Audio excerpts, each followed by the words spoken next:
Hello everyone. In this video we're going to be solving a functional equation. This is a homemade problem, meaning that I kind of came up with the idea, but these problems are easy to make, and maybe one day we can talk about how to come up with a problem like this. Fairly easy.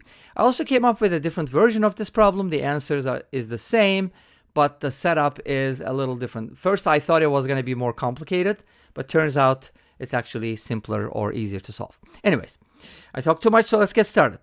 So we have f of x plus y plus f of x equals 6x plus 2y, and this is kind of like from real numbers to real numbers. It's a continuous function, so on and so forth. Any of the good properties that you want, you can add them. I'll be presenting two methods, and let's start with the first one.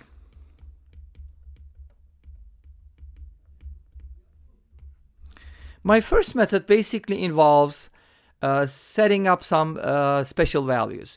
You know, for solving functional equations is fun. A lot of times we end up, replacing x with 0, y with 0, so on and so forth.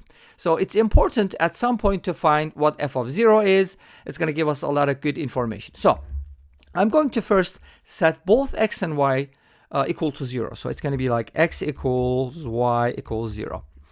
And this is going to give me the following. Now, when you replace x and y with 0, obviously, inside the parentheses on the left-hand side, a lot of things are going to simplify. And you're going to end up with f of 0 equals, and on the right-hand side, you're going to get 0. Now, this doesn't mean f of 0 is 0, but we might just assign a variable to it. Not a variable, it's kind of like a constant. So since f of 0 is constant, let's call that c. This is a very common practice, by the way, for solving functional equations. So let's call f of 0 c. Great. And this obviously means that f of c is 0. Great. So it's better than writing f of 0, obviously. Now, the next step I'm going to take is replacing y with negative x. So let's go ahead and do that.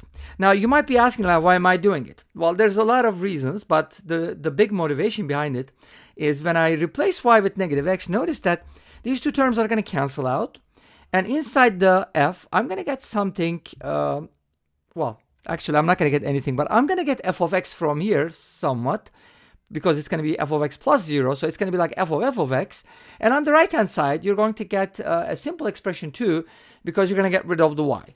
So it's beneficial to replace y with negative x in this case. Of course, it's a lot of trial and error. You don't get the solution right away sometimes.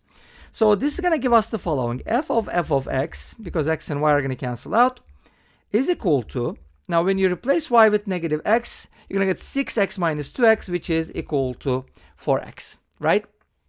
Great. Here's my next step. I'm going to now replace y with negative x minus f of x. This is kind of like the big move that I'm making, because you're going to notice that this gives us a lot of good information. Okay, great. So when I do that, basically I'm getting 0 inside the parentheses. So the left-hand side gives me f of 0 if I replace y with negative x minus f of x. So f of 0 equals, we got to be careful. We're replacing y with that, so it's going to be multiplied by 2. So that's going to be negative 2x minus 2 times f of x. Awesome.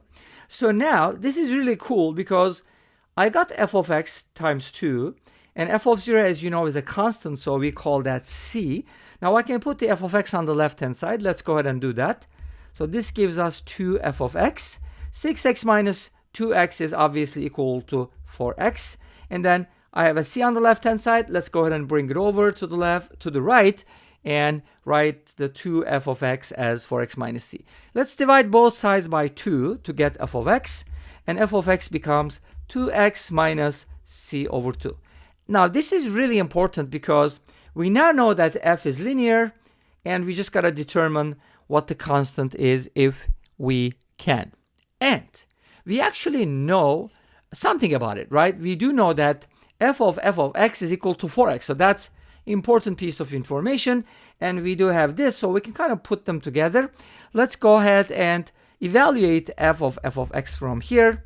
Obviously, f of x basically means that apply the function rule twice. Like, okay, take the f of x, So So it's kind of like this, 2 times f of x minus c over 2, but f of x is 2x minus c over 2, so you're going to apply that rule basically twice. Kind of like a composition of f with itself. And this gives us 4x minus c over 2. That's going to be minus 3c over 2. And as you know, this is equal to 4x because f of x, we already know that it's equal to 4x. So we can just set it equal to 4x. And this just implies that c is equal to 0. Awesome. So we determine the c value. That way now we can write f of x. So f of x becomes 2x minus c over 2 from here. And since c is 0, f of x becomes 2x.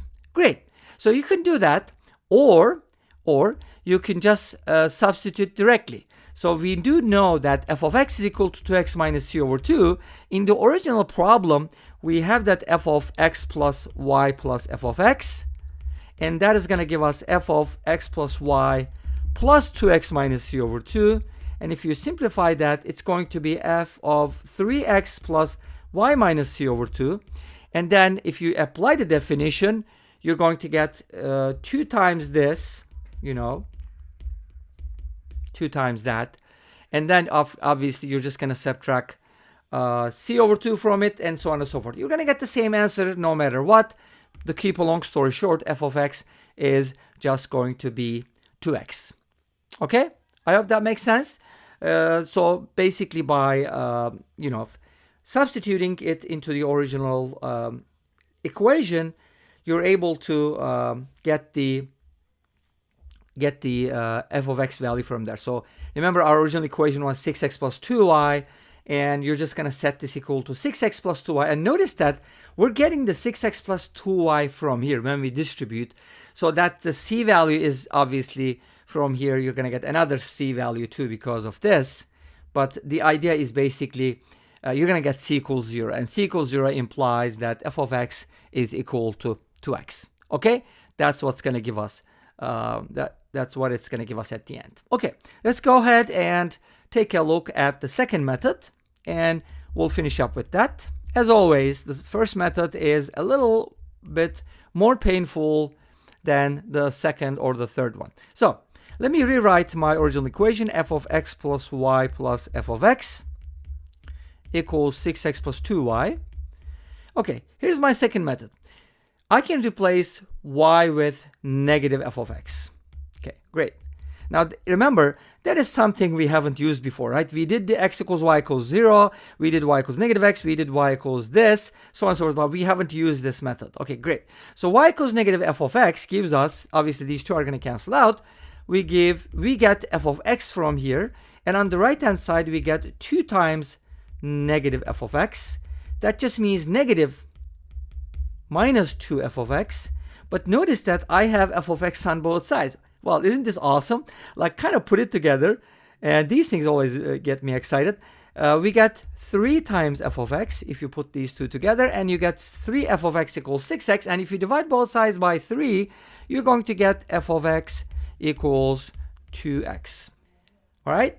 And we get the same answer. Of course, that shouldn't be a surprise. And this brings us to the end of this video. Well, thank you for watching. I hope you enjoyed it. Please let me know. Don't forget to comment, like, and subscribe. I'll see you tomorrow with another video. Until then, be safe, take care, and bye-bye.